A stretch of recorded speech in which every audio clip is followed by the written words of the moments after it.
2, 1.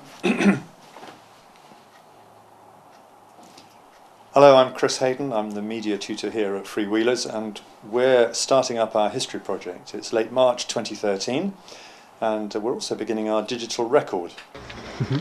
So, Wendy, Yes. starting the history project. Yes. What does that mean to you? What are you thinking about? What might you explore? Any ideas? More disability, how they coped. Rolling to record.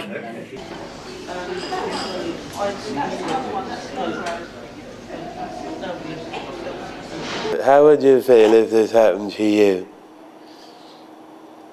Are you blind? Are you in a wheelchair? And so we've got 6 miles of shelving there. Store, I don't know, 6 miles, and they store really the written memory of the county of Surrey, what people have written down since the Middle Ages. My name is Emma.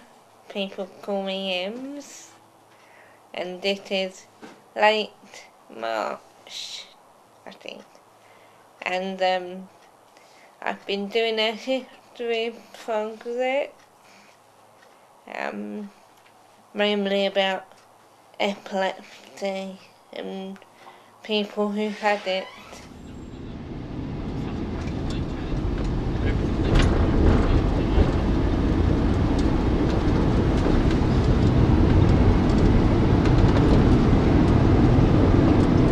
Photographic evidence awaits our researchers at the History Centre in Woking. There are documents where we have to take out people's names, and so we're starting to figure out what to do about guaranteeing anonymity and so on. Will we find some case studies, perhaps, and build documentary or drama sequences around those? Yeah. I'm also doing a project about my ancestors, what they did and needed to do to cope. Because here we have a young girl, looks young, friendly, yeah, she does. lots of fun and fun-loving and whatever. Her name is Alice English. Not much about her, is there? Well, there is on the other page. And here we have, this is where she starts. She's 38. Oh, wow. Doesn't look 38 to She's me. not 38. No. Hello, I'm Jamie, and I'd like to ask you what part have you been looking into with the history project? Noisy, abusive, uses filthy language, quite demented, spiteful and violent. I've been looking into disability in so before 1914, I think it was, before the First World War. Here we are, taking sulfonal. Now that's obviously something to calm her down. Into asylums and mental hospitals and other hospitals for different things. And this is the other half I came up with. This is about a hospital called Bethlehem, otherwise known as Bethlehem or Bedlam. And it's commonly called known as Bedlam because it was a pretty horrid hospital. Step back in history to find out what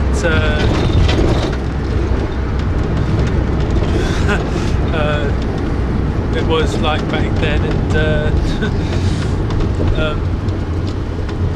then we're just going to take a step back into the future and compare it to what it was like.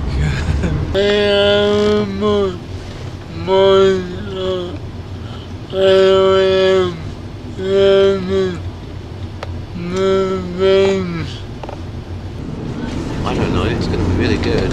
Hopefully it's going to be insightful, maybe not. It's going to be whatever it hopes to be. We're going to have fun. I think it's fun finding loads of stuff out, but some of it is going to be very hard to deal with because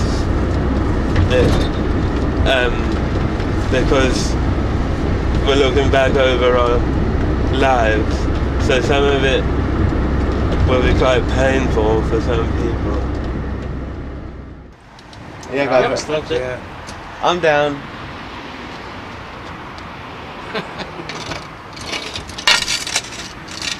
There we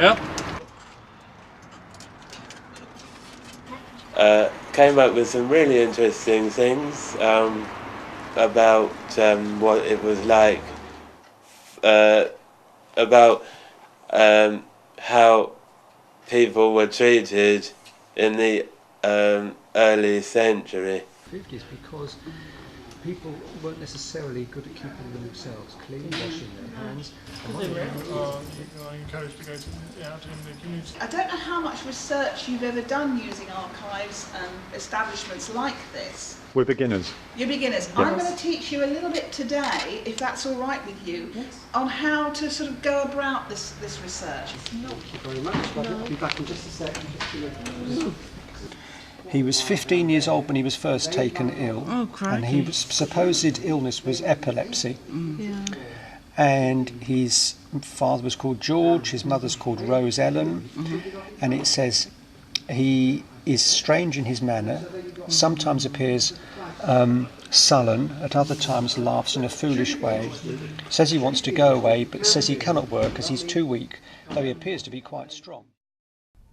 Today was a bad day. I've been foully tempered and frustrated. I hate everybody. They are truly awful. I was drying my flannelette nightgown on the fire. Hello, my name is Jamie Stewart and I'm a Free Willers member, and I have been doing this project called the History Project, and we've been looking up the history about disability and defining what happened. Yes, it was this one. Alice What was that? No, not the one. Hello, I'm Gary. I work with the Free... Oh, everyone's laughing now. Yeah. Let's go back and start again. It's a great It's shot. only half your face. This young chap here is making seats. Those would have been sold. Oh yeah. Oh God, I remember those. Yeah, Yes. I remember seeing those. And trays. I was and making things. those. We've got trays at home made like that. I started making those at Dorycourt. We do have a lot of records for various mental asylums.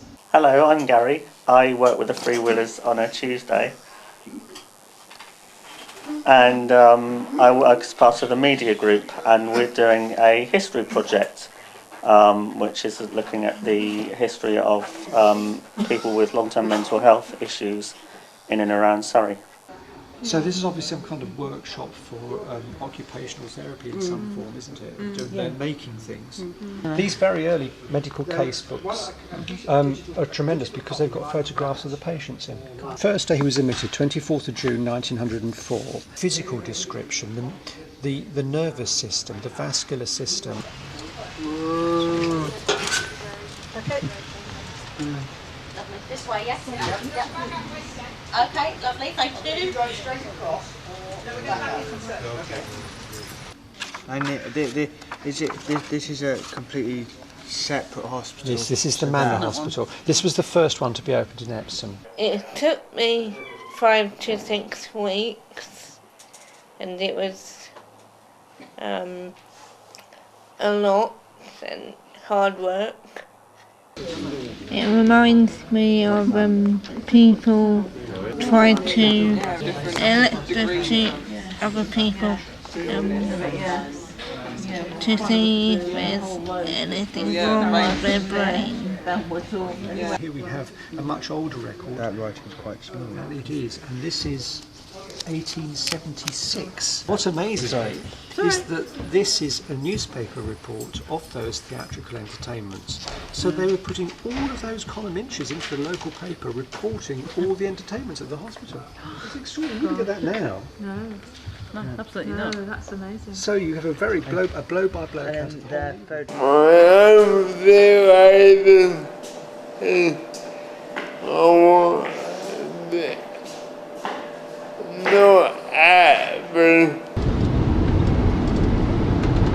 I am still writing here what I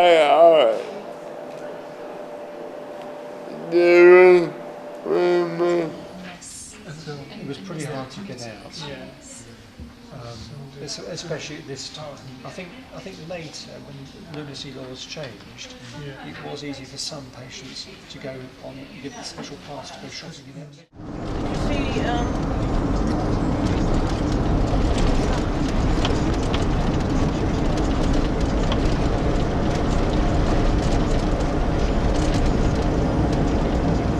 Just outside Epsom, there's 5 hospitals called the Epsom Cluster. It was such a powerful experience. I then decided I'd start making work about it, and I went to find all the lost souls that were still inhabited within the hospital, and I found all their stories and started to paint pictures all about these different people that I explored and investigated. I did a huge amount of research at Cane Hill, which closed in 1982. We're trying to find 2 stories really, a story on a lady and then a story on a man. They had different religious centre points. If you weren't Christian and you didn't want to go to the church, there would be somewhere else you could do.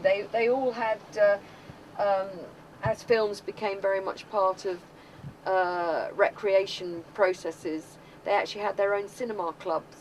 I can see some men holding a man down and a third man sawing his leg off. Why have you picked out that picture particularly?